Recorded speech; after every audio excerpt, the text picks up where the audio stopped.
Okey, kita tengok objektif umum pendidikan jasmani dan pendidikan kesihatan. Murid yang mengikuti kurikulum standard sekolah menengah, pendidikan jasmani dan pendidikan kesihatan bertujuan untuk membolehkan murid mencapai objektif yang berikut. Yang pertama adalah mengaplikasikan kemahiran, pengetahuan dan nilai yang diperlukan untuk mengekalkan serta meningkatkan perkembangan fizikal, kecergasan dan kesihatan diri. Macam tadilah saya dah abang tadi, lebih kurang ya.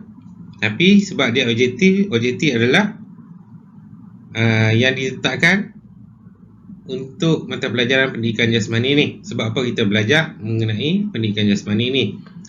Okey, nombor 2, memperkukuhkan kecekapan pergerakan dalam permainan sukan dan kecergasan bagi mengekalkan kecergasan dan kesihatan diri. Okey, kalau kita tengok contohlah, kamu hari ini boleh main sepak raga saja kan. Jadi kita belajar pada mata pelajaran PJPK ni dia tak ada sepak raga, dia ada sepak takraw. Jadi asas sepak raga yang kamu gunakan tu boleh digunakan dalam permainan sepak takraw untuk kamu memperkembangkan kamu punya ilmu pengetahuan dalam bidang sukan dari sepak raga terus pergi sepak takraw. Okey, jadi kita tengok slide seterusnya. Okey, nombor 3, melakukan aktiviti dalam suasana yang menyeronokkan untuk meningkatkan kecergasan dan kesihatan diri. Kok mana pun kalau bersukan ni tetap akan seronok, tak ada yang tak seronok dalam aktiviti sukan. Kemudian nombor 4, memperkukuhkan kemahiran mengurus kesihatan reproduktif dan sosial, kesihatan mental serta amalan gaya hidup sihat. Dan nombor 5, meningkatkan dan mengukuhkan kemahiran komunikasi, menjalinkan hubungan positif dan menggunakan pemikiran kreatif dan kritis menerusi aktiviti fizikal dan kesihatan bagi membentuk jati diri. Jadi apa-apa sukan pun kamu kena tetap akan kena berkomunikasi untuk kamu berhubung dengan rakan-rakan kamu. Sebab tu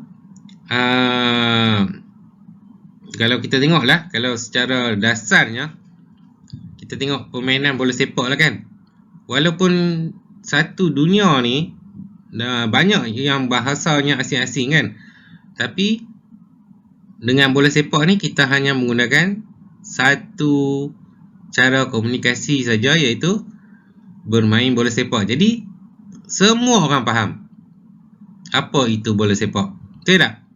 Okey, jadi kita tengok pada slide seterusnya. Okey, kita tengok pada fokus pendidikan jasmani. Terdapat 3 fokus kurikulum standard sekolah menengah rendah pendidikan jasmani, iaitu membina kemahiran asas pergerakan tubuh badan, permainan sukan, rekreasi dan kesenggangan, dan membina kecergasan fizikal berdasarkan konsep kecergasan berasaskan kesihatan, memupuk elemen keselamatan, tanggungjawab diri, interaksi sosial semasa melakukan aktiviti fizikal dan amalan etika dalam sukan. Ni pendidikan jasmani nah, pendidikan kesihatan dia lain pula nah. Okey, jadi kita tengok kat sini dia kata ada 3 fokus kurikulum standard sekolah menengah rendah yang akan kita belajar pada pendidikan jasmani ni. Okey, kita tengok next slide. Okey, kurikulum standard sekolah menengah pendidikan jasmani tingkatan 1 hingga 5 ni lebih kurang daripada bidang, terdiri daripada 2, iaitu bidang kecergasan dan juga bidang kemahiran. Kalau kita tengok pada gambar rajah di bawah ni, pemberatan bidang kemahiran dan bidang kecergasan ni 25% bidang kecergasan, 75% bidang kemahiran. Bidang kecergasan ni dia ada, contohlah kita buat larian supaya kamu lebih cergas. Kemudian bidang kemahiran ni kita belajar mengenai apa-apa kemahiran, contoh kita main bola baling, bola jaring untuk perempuan lah nah, rugby sentuh. Jadi bidang-bidang kemahiran ni kita belajar 75%, dan bidang kecergasan kamu buat larian 4 lap, larian ulang alik, blip test, Jadi yang ni hanya 25% saja. Jadi kita tengok slide seterusnya. Okey, kita tengok organisasi kandungan pendidikan jasmani. Dokumen KSSM Pendidikan Jasmani merupakan dokumen kurikulum untuk 1 tahun persekolahan yang disusun mengikut bidang. Jadi, kamu punya buku teks tu termasuk dalam 1 tahun pembelajaran mengikut bidang.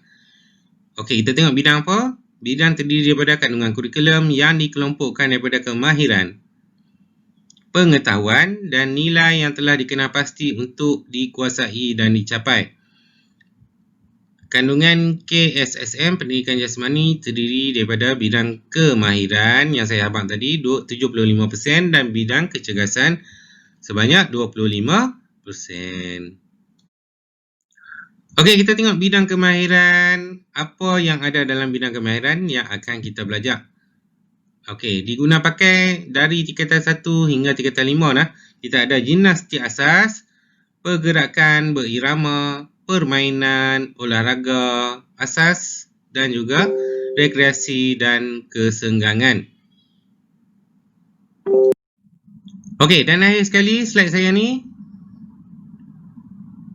Bidang kecergasan pula terdiri daripada komponen kecergasan fizikal berdasarkan kesihatan, pentaksiran kecergasan fizikal yang melibatkan ujian standard kecergasan fizikal kebangsaan untuk murid sekolah Malaysia ataupun SEGA. Jadi takat ni dulu.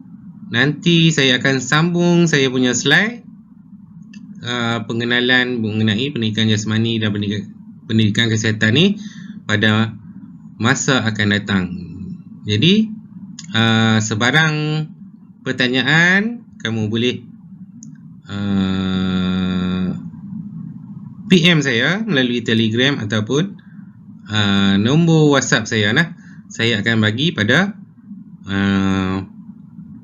grup Telegram kita nanti. Okey, itu saja pada hari ini. Sekian, terima kasih.